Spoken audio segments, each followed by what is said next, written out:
Esse é um dado do Globocan de 2020, que é a última atualização. O câncer coloretal é o segundo mais comum entre as mulheres e o segundo mais comum entre os homens. Tá? Então é uma doença extremamente prevalente. É mais comum em homens negros do que em mulheres. A mediana de idade é 67 anos, tá? Então são idosos, né, que desenvolvem câncer coloretal em média. Existe uma proporção de incidência quanto mais velha a pessoa é. Tá? Quanto mais velha a pessoa, maior o risco de câncer coloretal ao longo da vida. Quando vocês olham no gráfico, no mapa, quais vocês acham que são as regiões com maior incidência de câncer coloretal? Países desenvolvidos ou subdesenvolvidos? Desenvolvidos, tá? É Oceania aqui, né? Estados Unidos e tal. Então, geralmente tem países desenvolvidos, tá? Por quê? Qual que você acha que são os fatores relacionados ao desenvolvimento de câncer coloretal? A má alimentação, o sedentarismo, né? Essa idade está relacionada aos países desenvolvidos. Tem maior longevidade também, pode estar associado a isso, estilo de vida, alimentação. Então, países desenvolvidos. Mas a gente sabe que um país em desenvolvimento acabam tendo tanta desigualdade social e acabam incorporando o estilo de vida de países desenvolvidos e também acabam aumentando a incidência de câncer coloretal, que é o que acontece no Brasil. Tá? O que acontece com a incidência de câncer coloretal em países desenvolvidos? Ela vem caindo ao longo do tempo. Tá? Então, embora os países desenvolvidos tenham a maior prevalência de câncer coloretal, ou maior incidência em termos numéricos, o que vem acontecendo com essa incidência ao longo do tempo? Caindo. E por que isso vem caindo? Rastreamento com colonoscopia a partir dos 50 anos, agora aos 45 anos. Tá? Então aqui a gente vê, olha, em relação a todos os tumores, a gente vê um aumento do câncer de próstata, né, que também tem um efeito do rastreamento aqui também, câncer de mama, mas a gente vê que câncer coloretal vem caindo tanto em homens quanto em mulheres em países de desenvolvimento, em países desenvolvidos, certo? Esse é o gráfico feito por idade. E uma coisa que chama atenção: essa queda na incidência e mortalidade por câncer coloretal, ela não é homogênea, ela acontece principalmente a partir dos 50 anos. Antes dos 50 anos, o que está acontecendo com a incidência de câncer e mortalidade por câncer coloretal? Ó, aumentou, tá? A incidência de câncer coloretal entre 20 e 49 anos. Isso acontece por quê? Oi? Porque não faz rastreamento. Tá? Então você tem uma população que tem todos aqueles fatores de risco e tudo mais, e se taxou, né, o principal idade para se iniciar o rastreamento, 50 anos. E aí os pacientes com 29 a 49 anos tiveram um aumento de incidência de câncer em relação aos com mais de 50 anos de idade. Tá bom? Beleza? Então, países desenvolvidos têm maior prevalência de câncer coloretal, tá? Mas ou maior incidência numérica de câncer coloretal. Mas essa incidência vem caindo ao longo dos anos por conta do rastreamento. Mas essa queda não é homogênea, porque os pacientes com menos de 50 anos de idade vêm aumentando a incidência em países desenvolvidos. Isso acontece por quê? Porque esse é um grupo que não está dentro da faixa de rastreamento. Por isso, o rastreamento de câncer coloretal em países desenvolvidos passou a ser aos 45 anos. Tá? Beleza? Então, no Brasil, segundo colocado entre homens e mulheres, quando a gente olha no mapa do Brasil, quais são as regiões com maior incidência de câncer coloretal? Sul e Sudeste. Então, assim como no mundo os países mais desenvolvidos são aqueles que têm mais câncer coloretal, no nosso país, as regiões mais ao sul, que são as mais desenvolvidas, são as que mais têm câncer coloretal. Mas, diferentemente do que vem acontecendo nos Estados Unidos, a incidência e mortalidade do câncer coloretal vem subindo no Brasil e nessas regiões. Por quê? Não, mesmo sendo áreas desenvolvidas, o rastreamento não é realizado de forma adequada. Entendeu? Então, no nosso país, a gente tem uma alta incidência de câncer coloretal, é o segundo colocado em homens e mulheres. As regiões com maior incidência são as regiões sul e sudeste, porém, a incidência e mortalidade vem aumentando ao longo do tempo, ao invés de diminuir, né? Porque não é amplamente divulgado e realizado o rastreamento. Tá? Se você perguntar com o pai de vocês, muitos vão dizer que não fizeram colonoscopia, né? Então você vê que não é algo divulgado, né? E isso salva muitas vidas e vocês vão entender hoje por quê. Tá? Então a gente tem 3 possibilidades para câncer coloretal. Ele pode ser esporádico, ele pode ser hereditário ou ele pode ser familiar. Qual que é a diferença de um câncer coloretal esporádico, hereditário e familiar? Esporádico está relacionado ao ambiente, certo? O esporádico ele está relacionado à exposição ambiental. Então eu não tenho uma condição genética pré-existente e aí eu me alimento mal, eu faço exercício, né? Como salsicha, bacon, e aí eu acabo desenvolvendo câncer coloretal. Então lembra uma coisa importante, nós somos frutos dos nossos genes que vão interagir com o ambiente e com o acaso. Então, por exemplo, eu tenho fator de risco para diabetes. Eu vou lá e não faço exercício, como um monte de porcaria, eu vou ter diabetes. Eu tenho genes para predisposição de diabetes. Aí eu vou lá, faço exercício, faço boa alimentação, eu não desenvolvo diabetes mesmo tendo predisposição. Né? Olha que interessante. Então, os genes que nós adquirimos, eles não são responsáveis pelo nosso fenótipo. O nosso fenótipo é modulado entre a interação de gene, ambiente e acaso. Então, por exemplo, o cara tem uma alteração genética, não tem alteração genética, não tem predisposição para diabetes. Ele faz exercício, se alimenta bem, está de boa dessa parte ambiental. Aí ele vai lá, sofre um acidente de carro, perfura o pâncreas e tem que fazer uma pancreatectomia total e fica diabético. O acaso. Né? Uma coisa que não estava no projeto ali, mas desenvolveu. Então nós somos frutos disso. Se é genético, não tem o que fazer, já vem com a gente o gene podre. Ambiente, escolhas. As nossas escolhas determinam muito do nosso fenótipo. Né? Pô, eu tô gordo. Pô, cara, você fez escolhas. Se você fizer boas escolhas, você muda essa parada. E o acaso chama destino. Tá? Esse a gente também não tem como interferir muito. Né? Então, a gente tem que interferir onde a gente pode, que é no ambiente, nas boas escolhas. Tá? Então, o câncer esporádico ele vem das más escolhas. Tá bom? Ou seja, a pessoa que, de forma epigenética, configurou o organismo dele para desenvolver câncer. Tá? E hereditário. Porra, a pessoa carrega consigo uma alteração num gene supressor de tumor. Então, basta uma destruição de um único alelo, são 2 alelos, né, do gene supressor de tumor. Se esse aqui está zoado, esse aqui toma conta. Agora, se eu já nasci com um zoado, basta lesar um outro para eu desenvolver o fenótipo tumoral.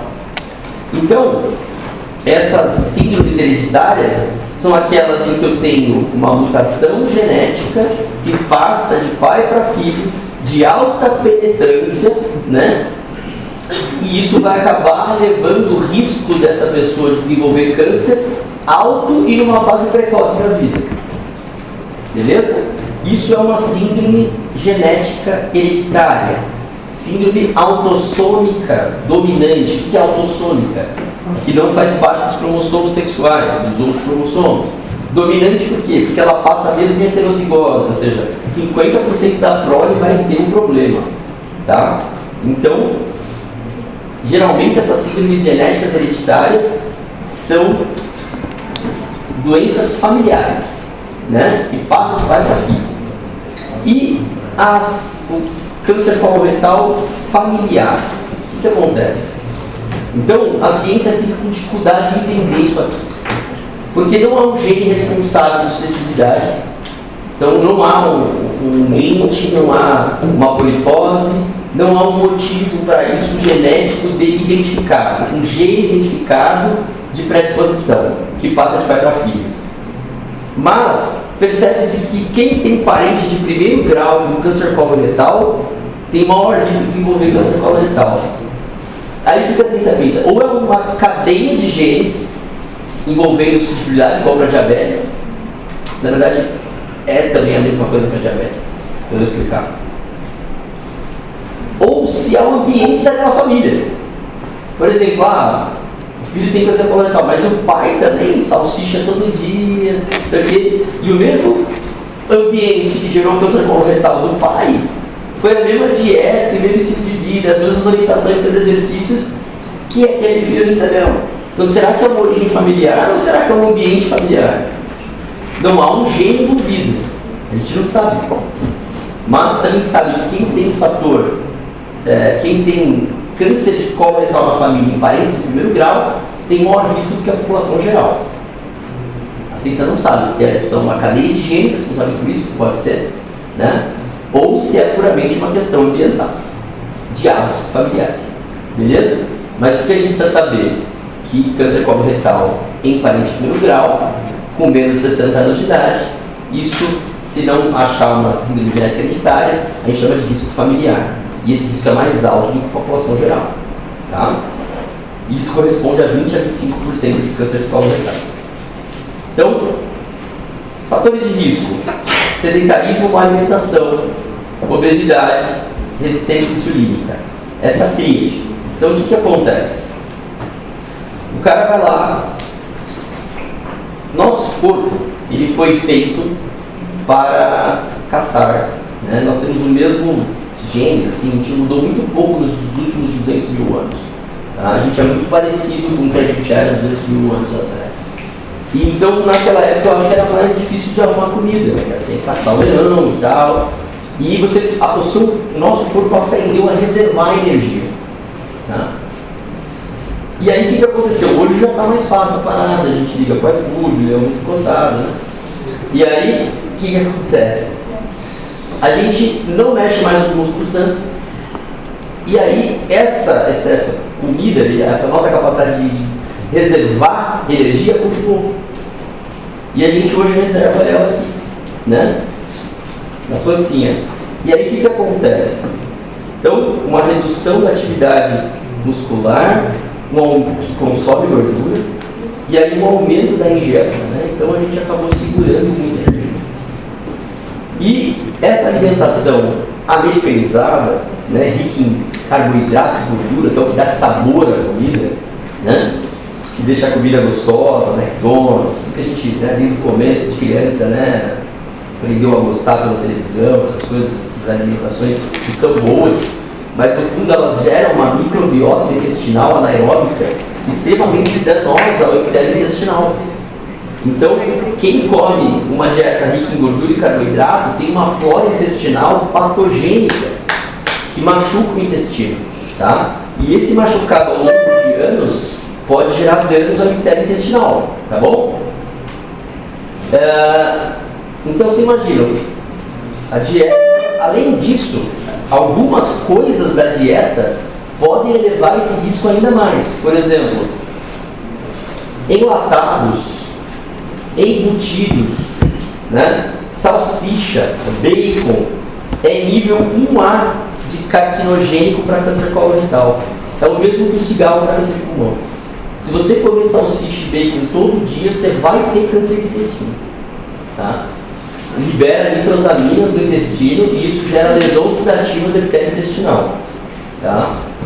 Então, é importante isso, é uma coisa importante. Café faz mal, né? Oi? Café faz mal, né? Café protetor para câncer coloretal.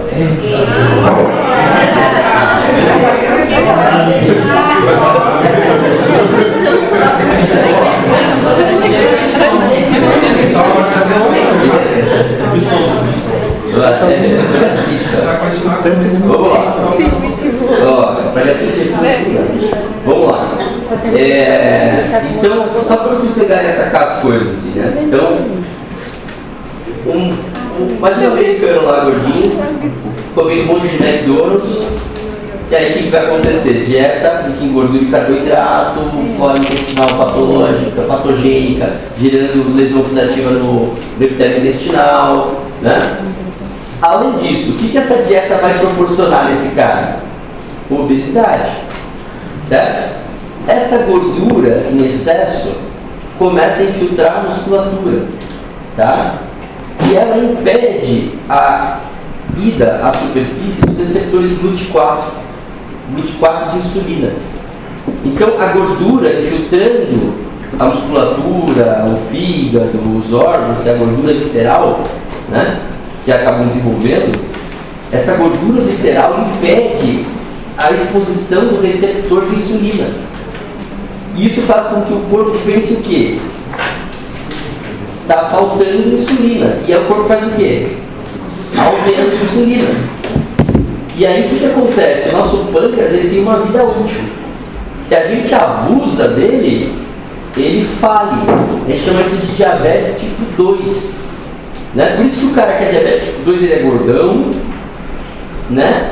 Porque ele induziu essa falência pancreática através de resistência insulínica, infiltrando gordura em todas as vísceras.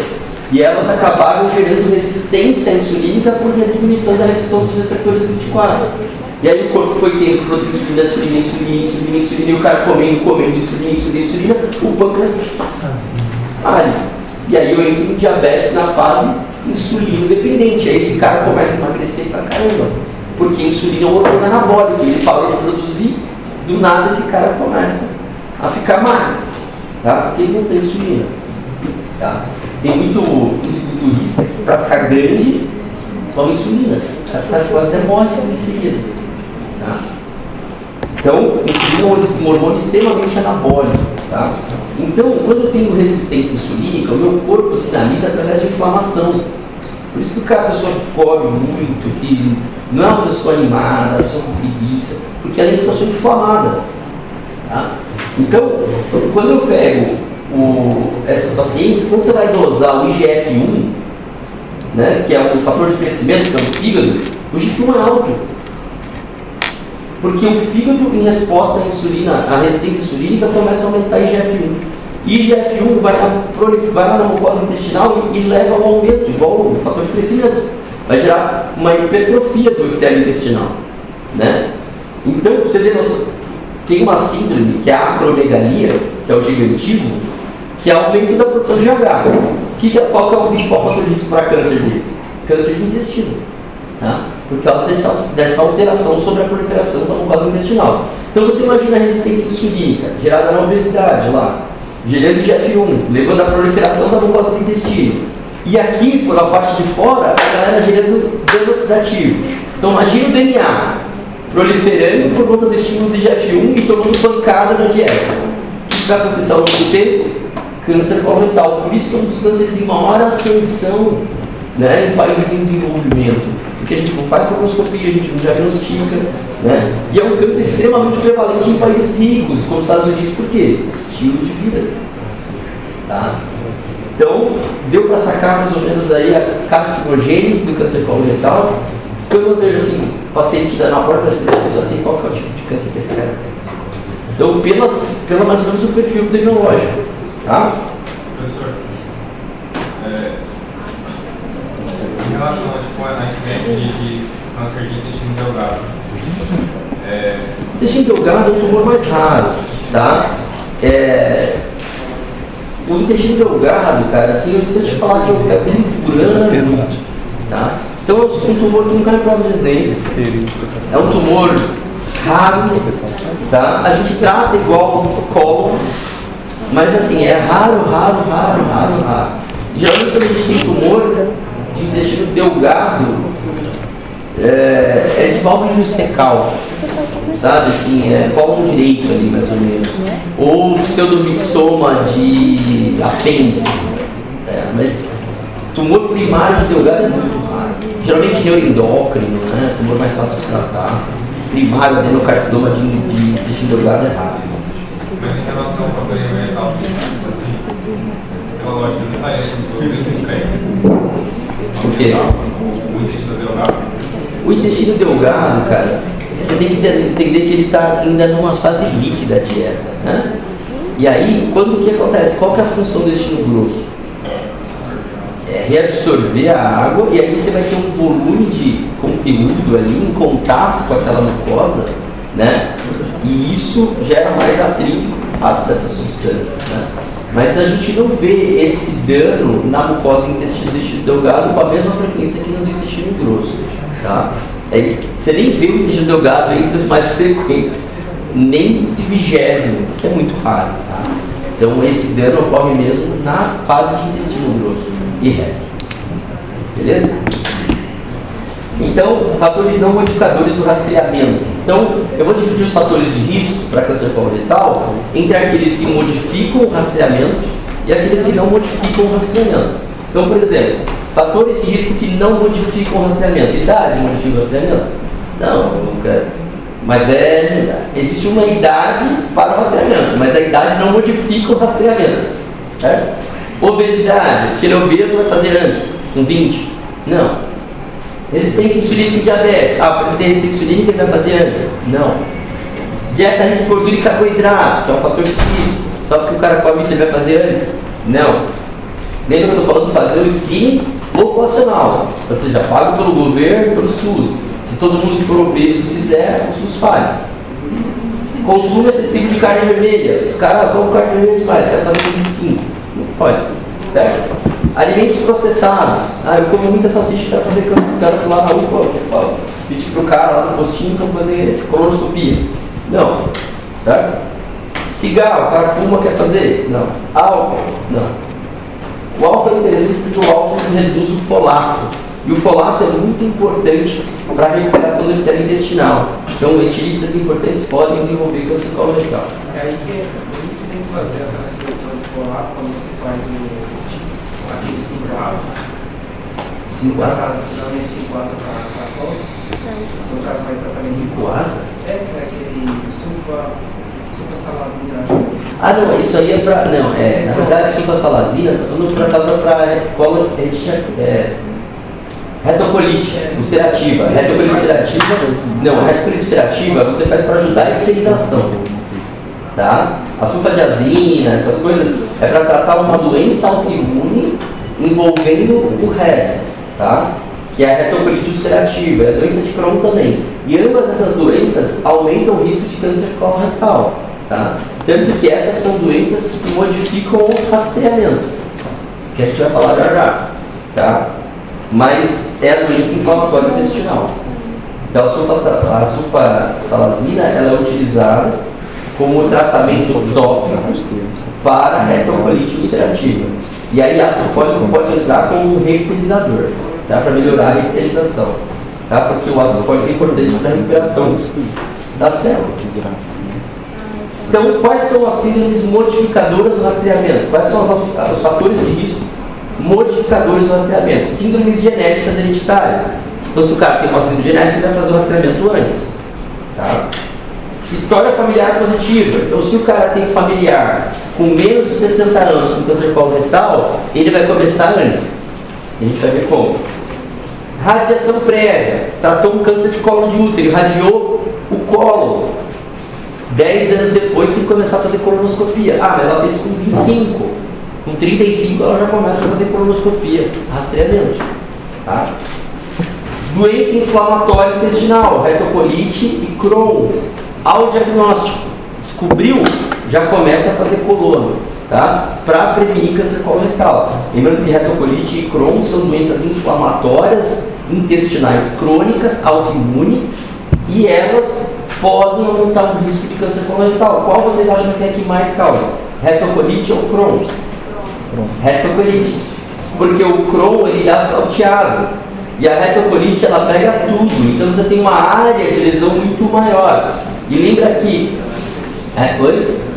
ela pega todo o retocolo. E o Crohn ele pega isolado, geralmente ele pega a válvula ileocecal, ele pega o reto, causa fístula, vai da boca ao ânus, a gente chama, né?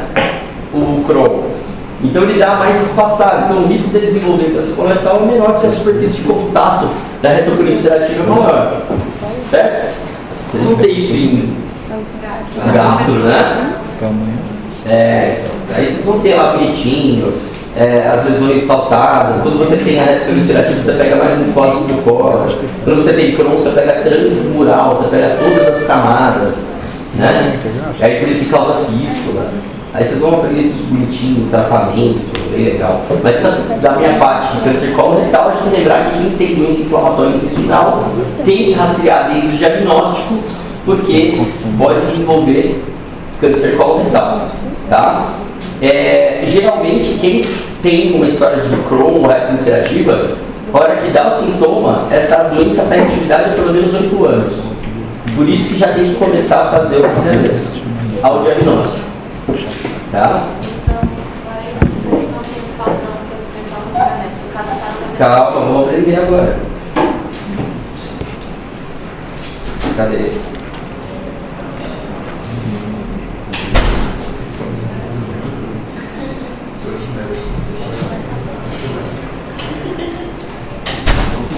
Então, história familiar positiva. Então, como é feito o rastreamento de câncer coloretal? Qual que é o exame? Colonoscopia é melhor, porque vê o cólon todo, né? Mas eu posso biópsia se tiver lesão identificada. Existe algum outro exame que eu posso fazer? Para fazer? Oi? Não, para fazer a prevenção. Rastreamento. Oi? O toque é um exame que você não vai conseguir ver o reto, o colo todo, né? Mas é um exame físico importante na hora do diagnóstico e tal.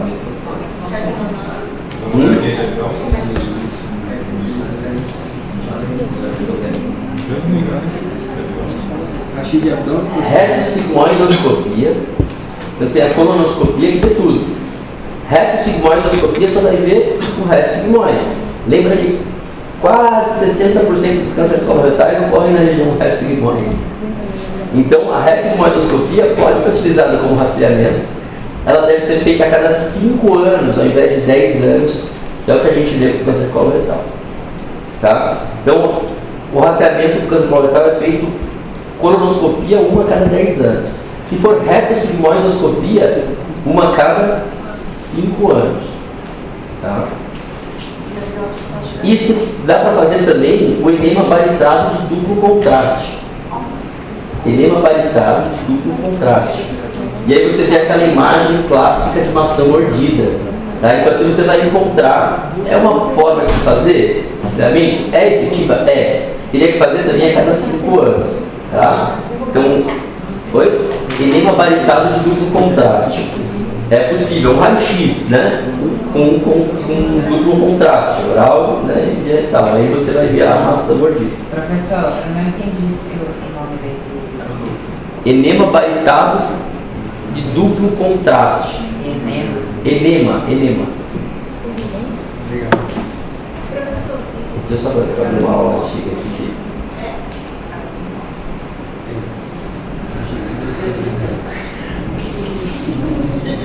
Faz por quanto tempo esse enema? 5, né?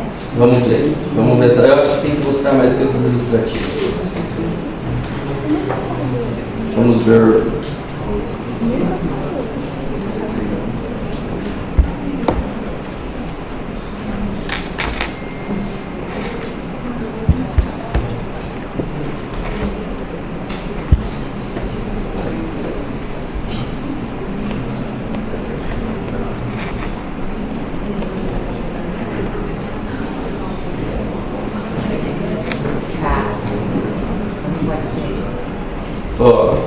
Vamos lá.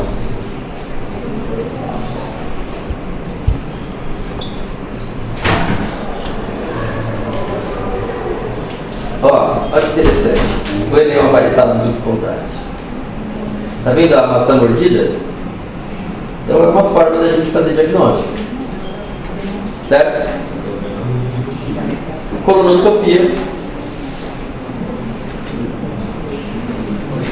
E essa é uma técnica possível, mas não recomendada, né? é a tomografia 3D. Você consegue desenhar o colo e até identificar os pólipos nessa técnica. Aí, ó, o pólipo 3D identificado, depois é visualizado. Tá? Com tomografia 3D. Quando que a gente faz tomografia 3D? Né? Como é possível? Lembra, eu fiz uma colonoscopia e tu parou porque tem uma obstrução. Como é que eu vou ver o resto? Tem que lembrar que o câncer coloretal ele pode vir sincrônico em até 2 a 3% das vezes. Então, se eu parei uma lesão aqui, eu preciso ver o resto das lesões. Senão eu posso perder uma lesão, outra sincrônica. Então, quando eu não consigo passar o aparelho, por exemplo, a partir do sigmoide, eu posso lançar mão de uma TC com essa configuração 3D para avaliar o resto. Certo? Então, em geral, a gente não vai colocar uma tomografia com 3D para diagnóstico, mas é possível, tá? Para fazer rastreamento. Mas o ideal para nós seria colonoscopia, padrão ouro. Não pode, rexomoidoscopia, tá?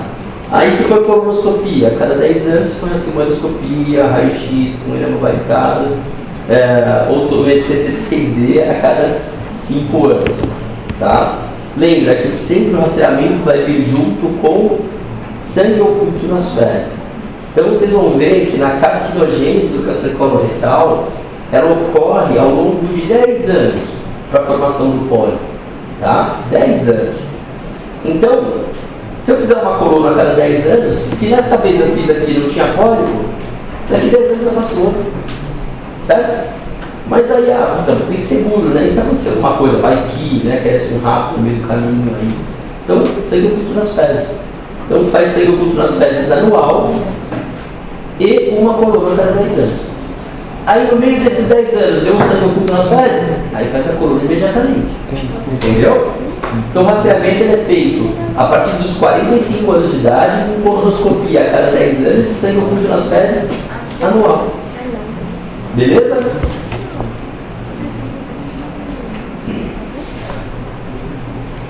Ainda. 45. Ó, 45 anos de idade. Tem história familiar positiva de parente de primeiro grau? Não. Colonoscopia, sangue oculto nas fezes anual. Certo? Agora, idade menor de 45 anos. Não tem história familiar? Não rastreia. Menor de 45 anos com história familiar positiva. Qual história? Um familiar afetado com menos de 60 anos. Então, pelo menos um familiar com menos de 60 anos com câncer coloretal. Quando que ele vai fazer? Em que idade? 40 ou 10 anos antes do caso índice. Então, por exemplo, se o irmão do cara teve câncer coloretal com 30, ele vai fazer com 20. Agora, se o irmão dele teve câncer coloretal com 59, ele vai fazer com 40. O que for antes, tá? Então, se é com 59, não é com 49, com 40. Então, é com 40 ou 10 anos antes do caso índice, tá? Então, por quê? Por causa do risco familiar. Lembra que não é um risco genético hereditário, mas quem tem parente de primeiro grau com câncer coloretal tem mais risco do que a população geral. E ele, em geral, deve fazer um rastreamento diferente. Então, história familiar positiva é um fator de risco que modifica o rastreamento? Sim. Se tiver o quê? Pelo menos um parente de primeiro grau com menos de 60 anos com câncer coloretal. Deu para entender? Pode. Tipo, tendo associado ou não a gene na família? Quando está associado a gene na família, a gente vai ver. Tá? Aí muda mais ainda o rastreamento. Então, por exemplo, se eu tenho uma história familiar positiva de não síndrome genética hereditária, eu ainda assim tenho mais risco do que a população geral. E o meu rastreamento muda desta forma que eu te mostrei. Tá?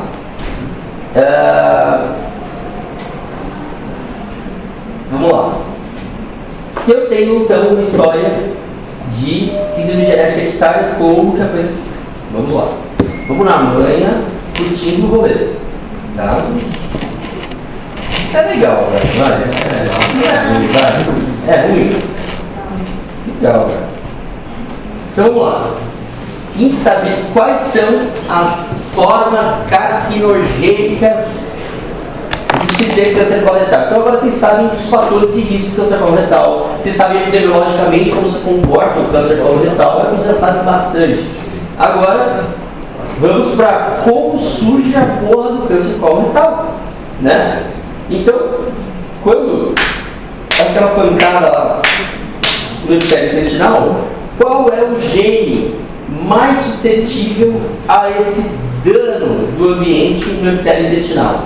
Chama gene APC. 70% dos cânceres coloretais vêm por uma mutação do gene APC. Onde está o gene APC? Mucosa intestinal. Você acha que ele é um gene expressor de tumor ou um protocogênio? Gene expressor de tumor. Então, o que faz um protocogênio? Estímulo proliferativo. O que faz o gene expressor de tumor? Estímulo inibitório. Então, quando o epitélio intestinal é lesado, aí entra o protocogênio e fala: prolifera a mucosa intestinal. E aí chega uma hora que já está pronto. Aí chega o APC e fala: para! Mas se o APC está zoado, não para, não. Olha lá. Olha aqui, ó. Olha aqui, sério. Ó, tá vendo aqui? Está formando o quê? Um cólico. Então, quando eu tenho, lembra que que eu falei para vocês no começo, o câncer começa de uma alteração no gene expressor de tumor no próprio cogênio. Quando é no próprio cogênio, ele tem um acelerador que não para. Quando é no gene expressor de tumor, ele pega o freio. E a célula começa a proliferar. Começa a proliferar porque só tem estímulo do protocogênio. O gene expressor de tumor morreu.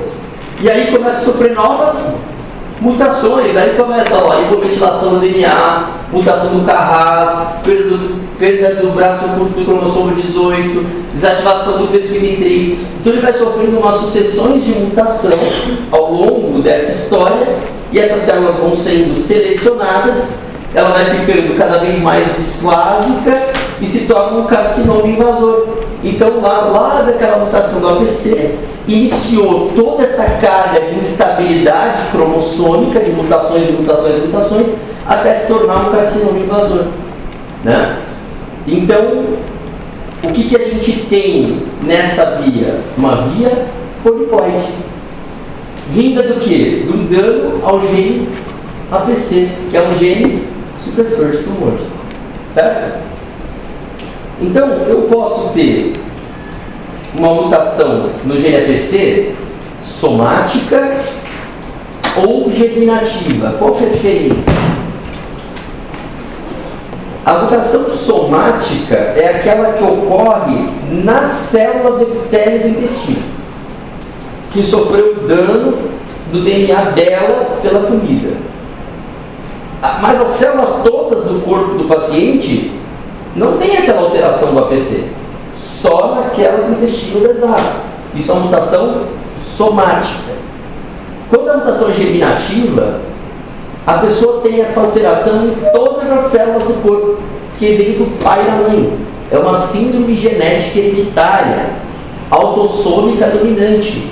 Tá? Isso corresponde a uma minoria dos cânceres coloretais, que é a polipose adenomatosa familiar, que ela vai ter um gene APC zoado no corpo inteiro. E a gente vai chamar isso de mutação germinativa. Por que germinativa? Que ela vem da concepção do óvulo, tá? Lá no óvulo espermatozoide, do zigoto. Então, quando a mutação ocorre na formação do zigoto, isso vai estar em todas as células, porque ele é a célula inicial, tá? Então, se ela vem do pai e da mãe, a mutação, o filho vai ter todas as células com essa alteração. E aí a gente chama isso de síndrome genética hereditária. Então, lembra que tudo começa com uma lesão do gene expressor de tumor. Então, se eu já nasço com um gene expressor de tumor meio zoado, basta uma alteração no outro para desenvolver o fenótipo. Lembra? Então, professor, e se essa alteração for for consequência de uma doença inflamatória intestinal? como assim? Aí, no caso, ela é somática? Se, por exemplo, Sim, é somático, porque não está em todas as células dela. mesmo se for hereditária a doença inflamatória intestinal? mas a doença inflamatória intestinal pode ser hereditária, mas o que está gerando câncer coloretal é uma autoimunidade. Então, o que é a retocolite ulcerativa? Né? É uma autoimunidade. Vai gerar uma inflamação contra o próprio epitélio intestinal. E essa inflamação crônica do epitélio intestinal vai desenvolver o câncer coloretal. Mas vai ser uma lesão somática ou degenerativa? Somática. Certo? Então, uma mutação somática do gene APC ocorre em 69% dos cânceres coloretais e 1% da mutação degenerativa, que é a polipose reumatosa familiar, que é uma herança autossômica dominante. Tá? Qual que é o risco de ter câncer coloretal ao longo da vida? 100%. Tá? Se a pessoa não tirar o reto e o cólon inteiro, ela vai desenvolver câncer coloretal. Tá? Como é que fica o epitélio intestinal desse paciente com polipose? Você tem que imaginar que ele não tem APC machucado no corpo todo. Entendeu? Então ele vira um tapete de pólipo. Né? Porque o epitélio intestinal está lá sofrendo pancada o tempo todo. E a APC dele está lá sofrendo pancada o tempo todo. Mas ele também pode ter manifestações extraintestinais, porque o APC está zoado no corpo todo. Então esse cara pode ter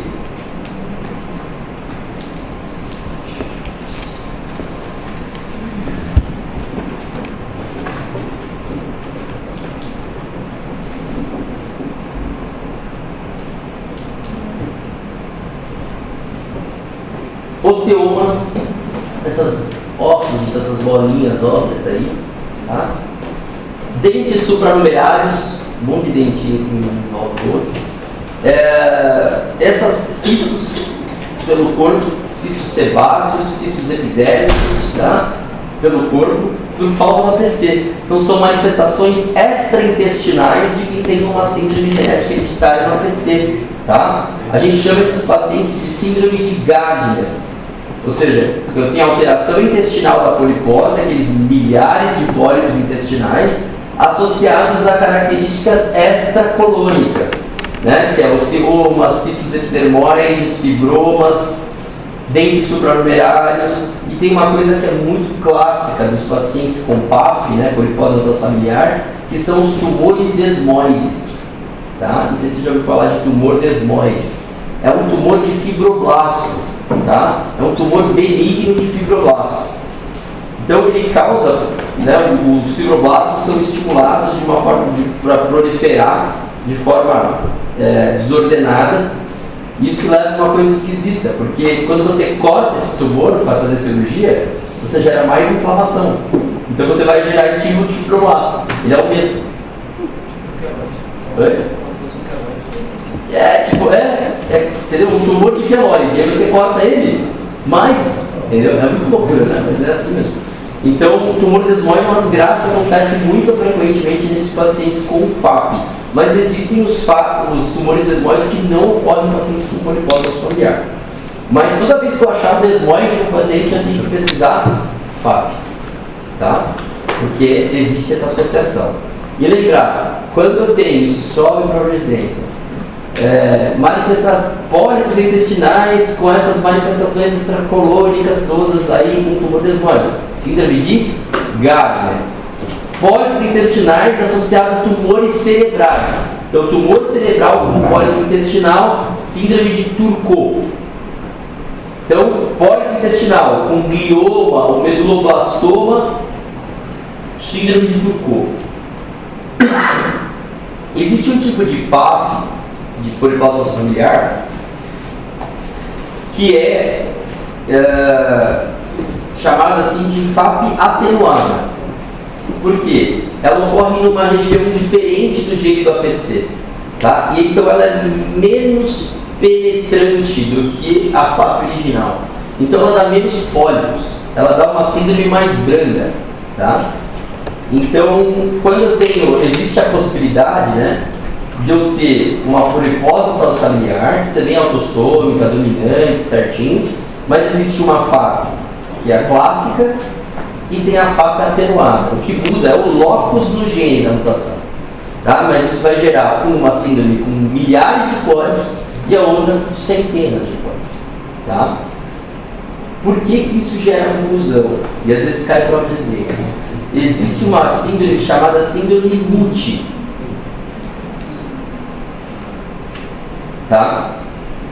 Essa síndrome é uma síndrome recessiva, diferente das autossômicas dominantes. A Muti é uma síndrome autossômica recessiva, ou seja, ela vai passar com menor penetrância, certo? 25% da prole vai ter um problema, diferente da autossômica dominante, 50% vai ter um problema, tá? Mas a síndrome Muti, ela ocorre nesse gene Muti, que é responsável por produzir uma proteína que reduz o estresse oxidativo sobre o epitélio intestinal. Qual que é o gene mais suscetível ao estresse oxidativo? O APC. Então, a pessoa que tem o gene mutado acaba gerando um maior risco de estresse oxidativo sobre o epitélio intestinal e acaba gerando uma polipose. Entendeu?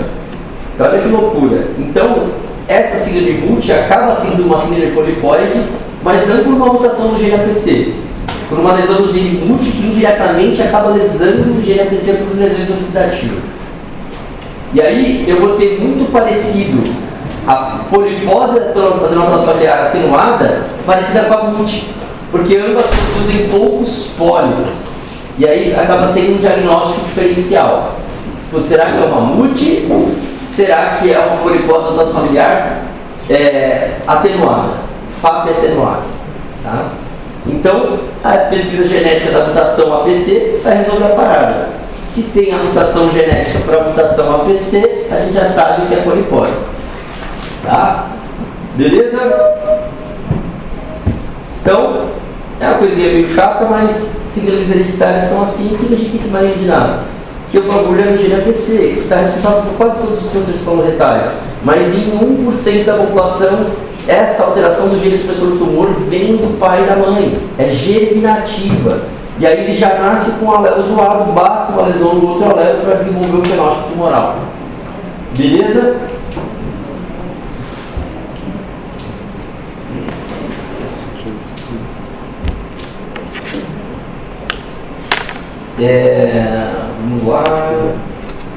Vamos lá.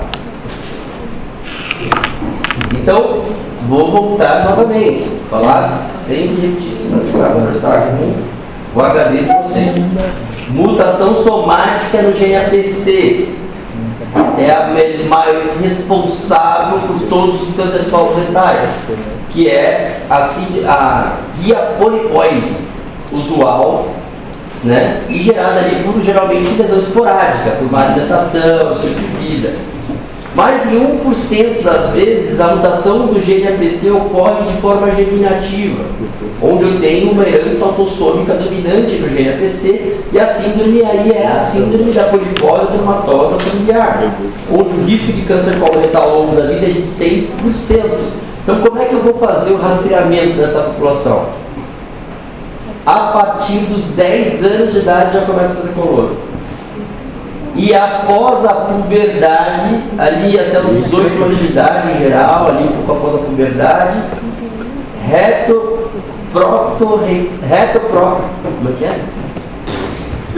é? Colo... Não,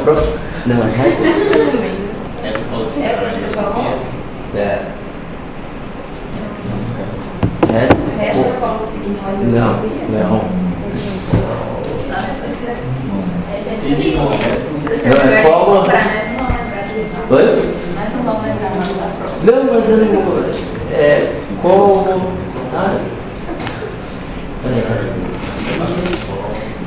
Retocolectomia total. Retocolectomia total. Retocolectomia. O proctocolectomia ou retocolectomia total. Eles tentam deixar um filetinho de região para fazer uma anastomose primária, tá? Para não resolver a colpostomia, tá? E eles fazem ali uma ressecção total do reto e do colo, tá? Eu vou fazer isso ter uma.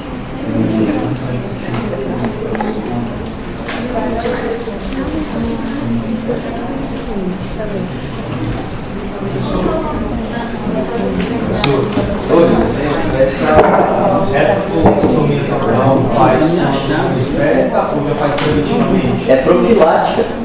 Primária. Hipoplasia primária quando tem os 18 anos de idade. Aos 18 anos. Ao redor, após a puberdade.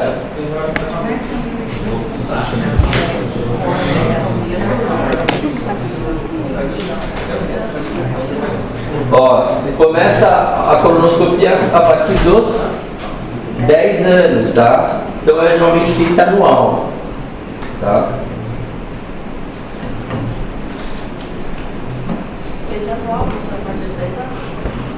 Ó, ali são os 10 a 15 anos, mas aí quando eu tiver já com puberdade, pode já fazer a cirurgia para retirada de tudo, porque o risco é alto dessa galera, né? Colectomia total é a cirurgia desses pacientes. Tá? Tira o reto, tira o colo e faz uma bolsa aí, né? Uma bolsa Com anastomose, né? Uma bolsa ileal.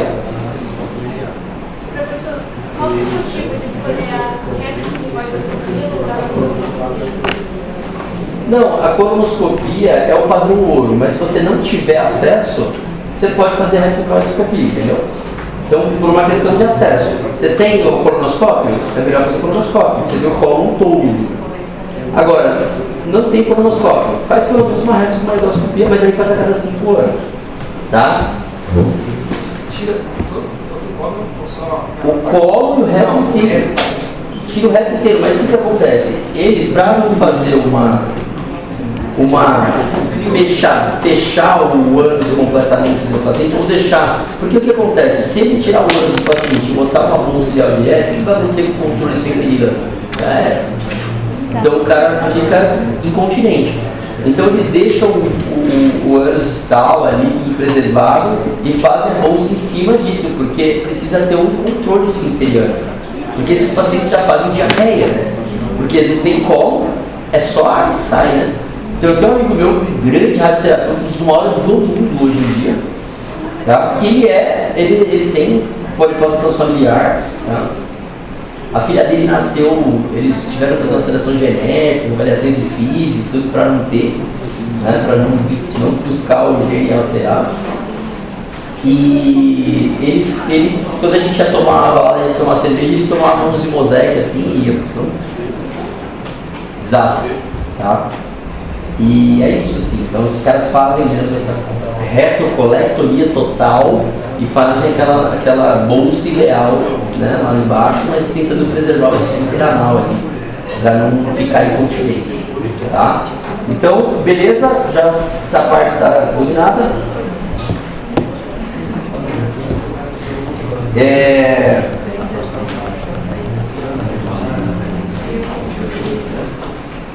Lembra que eu falei que a gente tem 70% dos cânceres são gerados por uma via polipoide?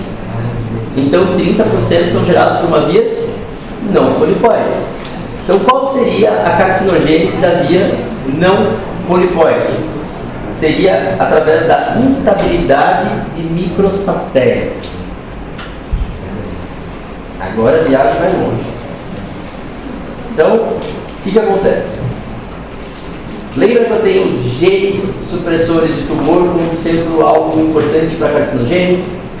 A gente tem uns genes supressores de tumor no intestino, agem muito frequentemente, chamados proteínas MMR, chamadas mismatch repairs. Essas proteínas são MLH1, deixa eu ver se eu encontro aqui para vocês, MSH2, PMS2 e MSH6. Então, MLH1, MSH2, MSH6 e PMS2. São 4 proteínas que reparam o DNA. Então, são proteínas que são geradas por genes supressores de tumor. Certo? O gene MLH1 vai gerar a proteína MLH1. O gene MSH2 vai gerar a proteína MSH2. MSH6 e PMS2. O que são importantes essas proteínas? Reparo do DNA. Certo? Então, se o ambiente, se a minha exposição ambiental gerar danos e mutação nessas proteínas de reparo, eu vou ter o desenvolvimento de um câncer coloretal por uma via não polipóide. Então, a via polipóide é a via do APC, da mutação do APC, que é a mais comum. Mas existem 30% dos cânceres coloretais que a mutação ocorre nas mismatch repair. Quem são? MLH1, MSH2, MSH3 e PMS2. Tá? Quando duas genes desses são alterados, eu vou ter o fenótipo tumoral. Quando uma delas só é afetada, pode ser que eu desenvolva ou não. E aí eu vou ter que fazer um teste chamado instabilidade de microsatélites. Por isso que ficou chamada de instabilidade de microsatélites. O que são os microsatélites? São pequenas sequências de bases nitrogenadas repetidas que fazem parte do nosso DNA intergênico, aqueles que não produzem genes. Tá? Então, a gente olha para esse nosso DNA, quando a gente olha o nosso DNA genético, que produz genes ativos, ele é muito foda de ler, cara, porque ele está lá G, C, U, A, C, né? Agora, imagina que legal se você pudesse ler uma parte que tivesse só assim, CG, CG, CG, CG, CG, CG. Não é mais fácil de uma mutação no meio? Então, essas regiões repetidas são chamadas de microsatélites. E o que a gente viu? Que é passado de pai para filho esses microsatélites. Então, se eu tiver uma alteração, por exemplo, no microsatélite, olha que interessante. Quando faz teste de paternidade, a gente avalia microsatélites, que ela faz de ler. Certo? Quando mora alguém em desastre de avião, só sobrou um dente, só sobrou uma partezinha da pessoa, um pouquinho de DNA de fragmento, a gente avalia a partir de microsatélites. Tá? Então é mais fácil de ler. Então, olha que interessante. Se eu quero saber se as proteínas de reparo não estão funcionando, você concorda comigo que se elas não estão funcionando vai ter um acúmulo de mutação? É mais fácil identificar essa mutação no gene ativo ou nos microsatélites? Então, se eu tiver mais de 30% de mutação nos microsatélites, eu chamo de instabilidade dos microsatélites. Então, se eu tenho 30% de mutação nos microsatélites, eu vou ter instabilidade de microsatélites. Isso já vai me inferir que o meu DNA ativo, meus genes ativos estão sob risco. Porque se o meu DNA inativo sofreu mais de 30% de mutação, as mesmas proteínas que reparam o DNA inativo reparam o DNA ativo. Significa que o meu DNA ativo deve estar com mutação também. Certo? Então olha que loucura. Instabilidade de microsatélites é uma forma indireta de eu avaliar a falta de 4 proteínas: MLH1, MSH2, MSH6 e PMS2. Pode tirar uma dúvida, essa é aquela mesma seguinte? É. Então, olha como fica melhor depois a gente decorar essas. Lint, não sei o que, super difícil e tal. Não é. Né? Então, você tem que lembrar que existe uma síndrome polipóide associada ao APC. Tem uma síndrome não polipóide associada às mismatch repairs. Certo? E o que é essa síndrome de mismatch repair? Ela vai ter a falta de umas proteínas que reparam o DNA. Elas faltando, vai gerar acúmulo de mutação no DNA, que vai ser avaliado nos microsatélites. Isso vai acabar gerando uma instabilidade dos microsatélites. E tendo instabilidade dos microsatélites, eu já sei que o meu DNA está em risco. Então eu posso inferir que essa paciente com instabilidade de microsatélites desenvolveu um tumor secundário a uma via não polipóide. Uma via associada às moléculas MLH1, MSH2, MSH6 e PMS2. Tá? Então vamos lá. Instabilidade de microsatélites. Professor, essa é eliminativa também? Oi? É eliminativa? Vamos lá. Eu tenho uma síndrome, eu posso ter uma mutação somática associada aos microsatélites? Posso ter um câncer coloretal via instabilidade de microsatélites por uma mutação somática? Sim, 29% das vezes. Lembra que 30% sobrar? Não, desculpa, 24% das vezes. Porque 5% das vezes, desculpa, 25% das vezes é somática e 5% das vezes é germinativa. Então, qual que é a síndrome genética coloretal mais frequente? FAP ou Lynch? Lynch. Olha que louco. O câncer coloretal é mais comum gerado via poliploide, mutação no gene APC. Mas a mutação germinativa no gene APC é mais rara, 1% do câncer coloretal. Enquanto 5% dos cânceres coloretais são Lynch. O que é Lynch? É uma síndrome genética hereditária autossômica dominante envolvendo os mismatch repairs. Ou seja, essa alteração do mismatch repair nasceu com a pessoa e está em todas as células dela. Certo? Vamos ver se eu consigo fazer um exercício com vocês aqui. Oi? É que eu e o adversário, então a gente conseguiu fazer o treinamento. Pode, claro.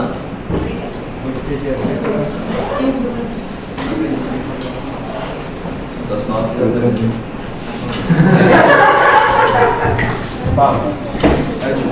Para ser da bola, se você quiser. Não, é.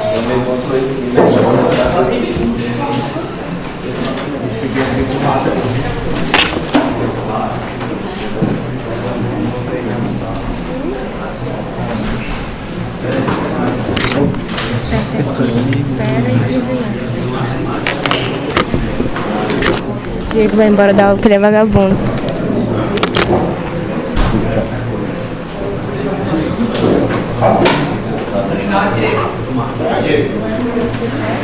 Salos é Diego.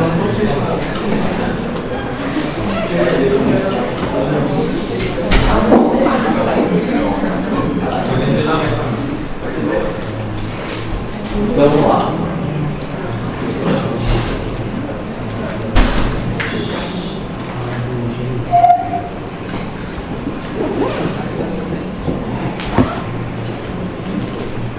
Ó, olha que interessante, isso foi um paciente meu do consultório, do Hospital da Moura.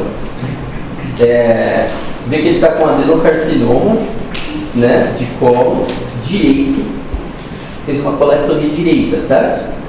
Ele fez uma cirurgia de colectomia direita, hepatectomia parcial e duodenopancreatectomia. Teve que arrancar tudo porque o tumor do colo direito estava infiltrando o pâncreas, o duodeno e o fígado. Aí ele fez uma ressecção com colectomia direita, hepatectomia parcial e duodenopancreatectomia. Arrancou tudo. O tumor tinha 9 centímetros, era uma lesão vegetante, invadia órgãos adjacentes, fígado e duodeno, certo? Não tinha invasão linfática neural, ou seja, não tinha disseminação linfonodal, ele tinha um crescimento por contiguidade. Ele não teve disseminação linfática nem hematogênica, olha que legal. As margens foram livres, conseguiram tirar em monobloco tudo, certo? 0 de 40 linfonodos avaliados, não tinha nenhum linfonodo comprometido, certo? E aí veio isso aqui, a imunistoquímica da peça. Então o patologista fez a imunistoquímica, veio com MLH1 positivo, MSH2 positivo, MSH6 positivo, negativo e PMS2 positivo. Ou seja, o que isso significa? Isso é uma imunistoquímica. Tem 2 mutados. Olha que interessante. A imunistoquímica vê o gene ou vê a proteína? Vê a proteína. Então você concorda comigo que as proteínas MSH6 e MSH2 não estão presentes no citoplasma? Porque a imunistoquímica não encontrou. Então, quais são os genes mutados? MSH2 e MSH6. Porque as proteínas MLH1 e PMS2 estão no citoplasma. Significa que aquele gene está ativo. Então, essa é uma forma indireta, a imunistoquímica, de eu avaliar a falta das proteínas que estão aqui perto. Se elas estão negativas no citoplasma, significa que elas estão negativas no gene. Então, quem está mutado? MSH2 e MSH6. Quando eu tenho 2 mutadas, eu não preciso fazer o teste de instabilidade do satélite. Eu já posso configurar a instabilidade do satélite. Não preciso fazer o teste de instabilidade. Certo? Agora, se tiver só uma alterada, aí eu tenho que fazer o teste de instabilidade. Tem mais de 30% de instabilidade, eu posso dizer que ele tem instabilidade no satélite. Mais de 30% de mutação, eu posso definir que ele tem instabilidade no satélite. Tá? Imagina faltar nessa aula que bosta. Depois, Era V positivo. Tá, o pessoal saiu. você imagina, se Se tiver tiver só um positivo, professor, aí faz o estabilidade. Oi? Se tiver só um positivo. Se tiver só um negativo. Negativo. Lembra que a imunistoquímica, o negativo significa que a proteína não está no citoplasma. Certo? Professor, e essa imunistoquímica é do monobloco que foi tirado? É, da peça. Aí a gente vai pegar o material e vai colocar no anticorpos para avaliar, né, as proteínas, se elas estão no citoplasma ou não. E aí, a gente encontrando todas elas no citoplasma, eu sei que elas estão todas íntegras e essa não foi o meio de carcinogênese desse tumor. Provavelmente foi uma via polipoide. Tá? Quando a via, por exemplo, então, olha que interessante. Quando eu tenho síndrome de Lynch, olha só, vou fazer uma pergunta para vocês. Eu posso afirmar que esse paciente que eu mostrei para vocês tem síndrome de Lynch? Oi? Não entendi. Com esse exame pode? Eu acho que não. Por quê? Porque eu É 5%. Eu teria que investigar. Investigar o quê? Vai, tá lá. Tá investigando. Bom, olha que interessante. Oi? Exato. Será que isso foi fruto esporádico ou fruto de uma condição genética hereditária de base? Como é que eu vou saber isso? Teste no sangue, na saliva. Se tiver mutação, a alteração MSH2 e MSH6 em todas as células do paciente, inclusive a da saliva, ele é Lynch. Agora, se tiver só no tumor, foi uma mutação somática. Então, como é que eu vou triar um paciente para síndrome de Lynch? Né? Na hora que eu vejo lá ele na cirurgia, foi para mim, mandaram para mim o colo direito. Né? Então, quais são as características da síndrome de Lynch em relação ao tumor do intestino? Então, em geral, os pacientes com síndrome de Lynch são jovens, tá? Lembra, a síndrome genética hereditária ocorre antes da história natural, já tem um alelo zoado. Cólon direito, então normalmente câncer de intestino ocorre mais à esquerda. Então, se é à direita, já tem que levantar a orelha se não é instabilidade de microsatélites, podendo ser Lynch. Alto grau, então são tumores proliferativos, tá? Tem muito infiltrado tumoral, peritumoral linfocitário. Por quê? São tumores com uma alta carga de mutação, não tem proteína de reparo, começa a acumular muita mutação. Então eles ficam muito diferentes das células normais. Então fica muito alvo do nosso sistema imunológico. Então a célula de defesa muito acima desse tumor. Só que esse tumor consegue neutralizar o nosso sistema imunológico. Tem uma paciente que tem a síndrome de Lynch, que é uma aluna da faculdade de vocês, que eu acabei de mandar para Barretos para fazer uma medicação de $1 milhão, tá? Que teve 100% de resposta em câncer de reto. 100%, não vai precisar usar bolsinha, tá? Com imunoterapia. Por que funciona? Porque ela tem um tumor com síndrome de Lynch. Isso gerou um tumor muito indiferenciado, um tumor com uma carga mutacional alta. Sendo assim, esse tumor, para sobreviver, precisa inibir o sistema imunológico. Então, quando eu uso uma imunoterapia para essa paciente, responde demais, enquanto que quimioterapia não responde. Ela vem no consultório, doutor, o professor está aqui, está com você. Eu falei, olha, se eu fizer quimioterapia em você, eu não vou conseguir regredir esse tumor. O tumor já tinha linfonodo envolvido. Eu falei, cara, só tem um jeito, eu vou ter que ligar para qualquer lugar do Brasil, ver se está fazendo dorsal em algum lugar.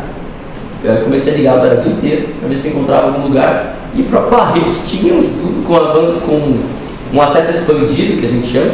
A medicação não está liberada na Anvisa, então eu tive que ligar para a Anvisa, pedindo a importação da medicação. A medicação foi doada pela empresa inglesa, desculpa. E aí foi aceita. A paciente fez essa semana, eu mostro a foto para vocês. Ela fez essa semana já a medicação, já está sem dor e sem sangramento. Tá? 15 dias de medicação. E a resposta é 100%. Dos 17 pacientes iniciais do estudo, 100% tiveram resposta completa. Tá? E dos 4 pacientes já tratados em Barretos, os 4 tiveram resposta completa. Então, e ela vai ser agora a quinta, né? Começou agora como a quinta. Legal, né? Então, olha, todo conhecimento da gente pode, e quando a gente quer atrás das coisas para a pessoa, eu podia falar, tratar com o que eu tinha aqui, fui buscar uma medicação aqui no Brasil, mas eu tinha que dar um jeito de salvar a menina, né? E deu certo, olha aí. Então, vamos estudar para essa pessoa. Vamos lá. Diferenciação ulcinosa é comum. Então, câncer do colo direito, em jovem, em geral infiltrada de linfócitos, porque é muito non-self, né? E resistente a químio, porque é muito diferenciado, tem muita capacidade de se livrar e resistir a quimioterapia. Tá? Geralmente forma grandes massas locais infiltrativas. Tá? Então, câncer do colo direito já levantou a orelha para instabilidade microsatélite. Tá?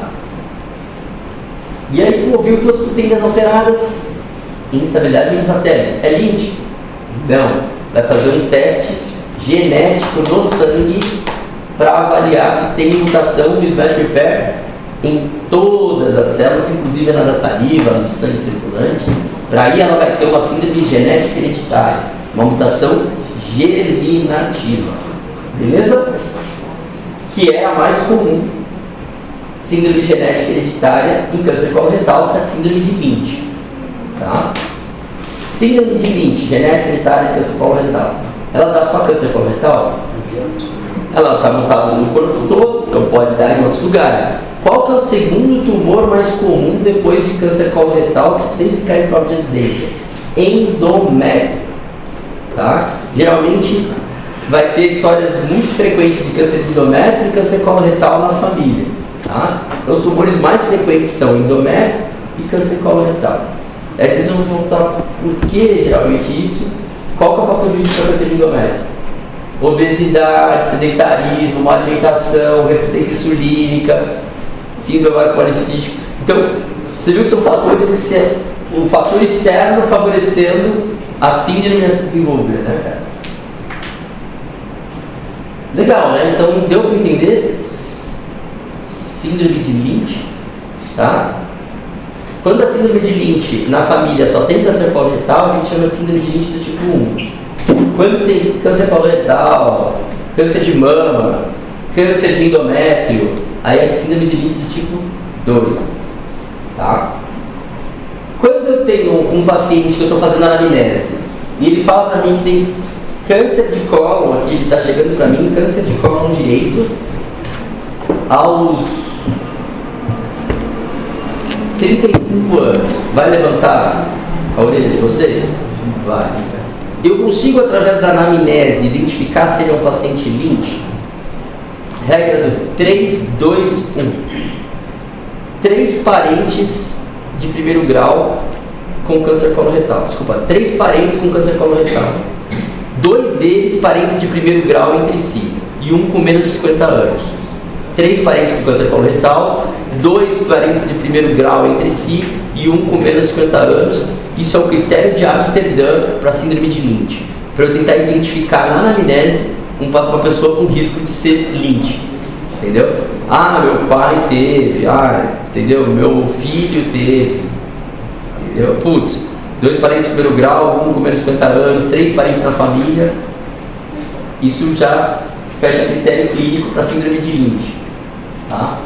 Claro, depois você vai fazer o teste sanguíneo para identificar, mas isso já chama atenção. Então, esses são os critérios de Amsterdã.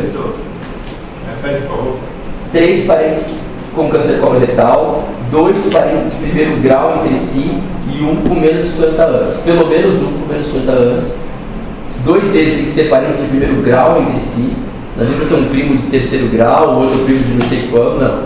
Tem que ser 3 parentes, 2 deles primeiro grau entre si e um com menos de 50 anos. Esse primeiro grau entre si é entre os parentes ou entre um indivíduo? Entre um e o outro, né? Não, tipo,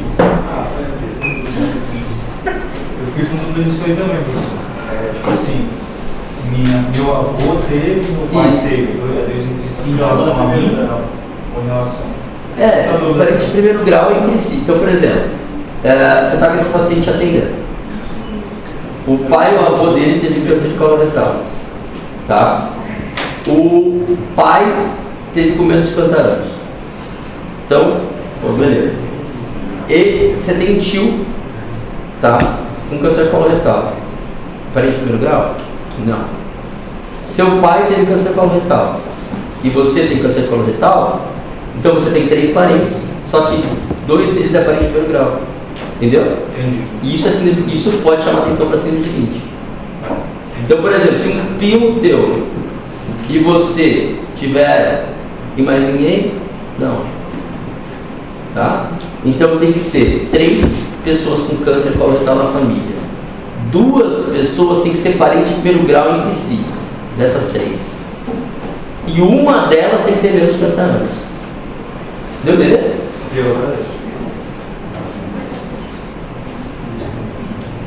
Então olha esse quadrinho aqui, vê se ele fica legal de pensar. Instabilidade cromossômica é a via mais frequente, é a via poliploide. Quando ocorre por mutação somática no gene APC, é o câncer coloretal poliploide esporádico comum 69% das vezes. Geralmente câncer do colo esquerdo. Instabilidade cromossômica com mutação germinativa do gene APC, polipose, cromatose familiar. Instabilidade microsatélites ocorre em 30% dos pacientes. 27% da mutação é somática nos genes de match repair, aí vai ter o câncer coloretal por origem não poliploide. Mas isso não significa que é Lynch. É o câncer coloretal de origem não poliploide.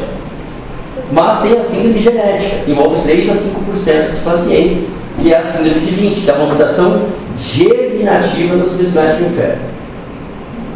Deu para entender? Então, deixa eu só ensinar mais essa coisa, porque tá, né, é muito simples. Os pólipos, tá? Eles podem ter maior risco de invasão ou não. Existem algumas características dos pólipos, isso vão perguntar bastante para vocês na família, olha, tirei um pólipo e tal. Qual o risco? Primeira coisa, um pólipo, para ser um pólipo pré-maligno, ele precisa ser um pólipo adenomatoso. Tá? O pólipo, para ser um pólipo maligno, tem que ser um pólipo adenomatoso. Pólipo hiperplásio, fica tranquilo, não é nada. Pólipo amatomatoso, não é nada. Pólipo adenomatoso, esse é o pólipo pré-maligno. Qual é a característica desse pólipo adenomatoso que confere maior risco dele ter invadido, dele querer invadir? Componente viloso, que é essa área mais esquisita, displásica. Quanto maior o componente displásico, que é esse viloso, que em geral o pólipo vai ser tubular, né? Igual as vilosidades, né? Então quando ele começa a ficar displásico, ele começa a formar vilosidades. Então quanto maior o componente viloso, maior o risco de invasão. Então pólipos adenomatosos tubulares, tranquilo. Túbulo vilosos, maior risco. Viloso completo, maior risco. Então, o que confere maior risco de invasão? Nível de vilosidade. Túbulo viloso, menos invasão. Viloso, mais invasão. Tubular, menos viloso. Tubular, túbulo viloso, viloso. Outra coisa, se ele é céssio ou pediculado. Quando ele é pediculado, é aquele que tem uma base fixa, que você consegue tirar com facilidade. O céssio, ele é meio infiltrativo. Então você não consegue raspar ele certinho. Então quando ele é céssio, ele é mais fácil de invadir. Os polipoides são mais difíceis. Então, se o tumor tem maior componente viloso e é céssio, maior risco de invasão. E se o pólipo ele tem mais de 1 centímetro, ele tem maior risco de invasão. Então são quase 3 características para maior risco de invasão do pólipo. Maior de 1 centímetro, componente viloso e céssio. Tá? Só isso. Cara, chove para os dentes. Por que isso é importante? Porque a forma como eu vou fazer o rastreamento